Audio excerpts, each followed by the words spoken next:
Booktube, it's Janet, and today I've got my second January Bookopoly 2018 wrap up, and I'll tell you about the rest of the books that I've been reading this month. Firstly, I've been doing a lot of driving for work, so what I've really enjoyed doing is having audiobooks on the car. And so the first one I've got to tell you about is the audiobook How to Be Champion by Sarah Millican. I really enjoyed this book actually. I wasn't quite sure what to make of it at first, but in the end I was left with a feeling like, do you know what? Forgive yourself for things.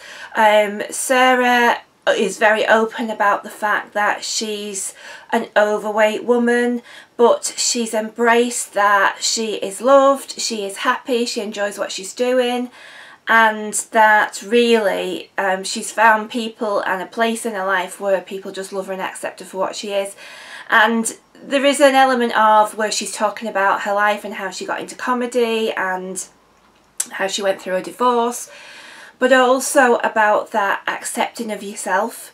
And so I finished the book feeling really like, do you know what, yeah, you've made me feel better about reading that, and again I felt champion. So it's a good read and it's read by Sarah herself, which is great, and I thoroughly enjoyed it. Next I've got to show you, this is probably a little bit out of date for January, but it's a book of short stories, and it's Murder on Christmas Eve.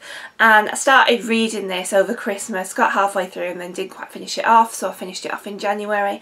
And it's, you know, it seems to be that Christmas seems to go hand in hand with ghost stories and crime stories and dark tales. Maybe it's the Dark Nights. And so it's got stories in here from people like Val McDermid, Ian Rankin, Marjorie Allingham. Some stories were better than others, obviously, as they were. The one that stood out particularly was the one from Val McDermid. They were just alright to pass a little bit of time. They didn't rock my world in any other way, other than it was just a nice way to spend 10 minutes dipping in and out of it. So it was okay. Next, I've got to show you two books I actually completed in one day. Two first books in the Wayward Children series by Sean Maguire. The first one, Every Heart a Doorway, and the second one, Down Among the Sticks and Bones. And as you can see, I could finish them in a day because they're both quite short, and I'd heard lots of really good things about these. I started with Every Heart a Doorway.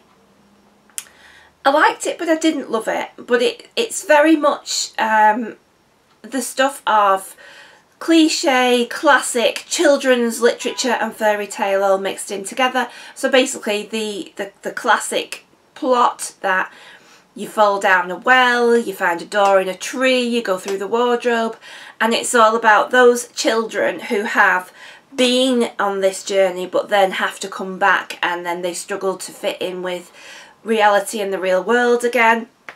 And so they go off to this sort of school for those children who are disturbed and troubled that the parents believe they are, and they're all sort of basically looking to find their way back to the land that they came from. Yeah, the first one I thought was okay. It didn't meet the expectations that I had, that, you know, everybody had raved about it. I just thought it was alright. But then I went on to Down Among the Sticks and Bones, and this was much better actually. I actually enjoyed this one a lot more.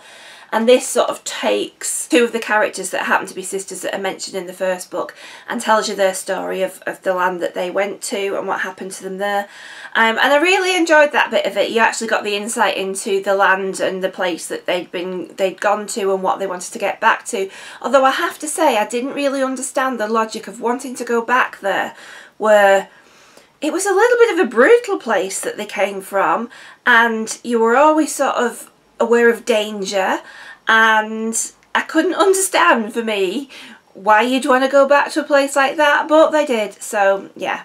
And I think the third and final volume of this is out either in February or March. And the final one I've got to show you is non-fiction, and this is Hunger by Roxane Gay. And this I actually buddy read with my daughter who's at university, so we read a section a day which we marked out, and then we had a chat with each other, and it was an absolutely joyous experience. And I found this book, I'm kind of glad that I read it with someone else, and I'm also glad that I read it in small portions, because it does evoke quite a lot of feeling in you when you read it. And basically it's the story of Roxane's life and what she deems as maybe accountable for the fact that she went on to gain quite a lot of weight throughout her life. There's no spoiler here if I say that Roxanne was gang raped at 12, and obviously you can understand that that would have a massive traumatic effect on you, and that's basically what she's pinpointing as the root of the trouble, that she then had mental health problems. At the time she didn't tell her parents about it. I found her writing brutally honest in that how she feels living in an obese body, how she worries about everyday things that most people take for granted, how she feels that she is perceived by other people. And it did, obviously I also have issues with my weight, so you know, it does strike chords with you as you're reading it. It definitely makes you think about how women are expected to be and look within the media, the world, the cultures that we live in. So I felt it was an important book.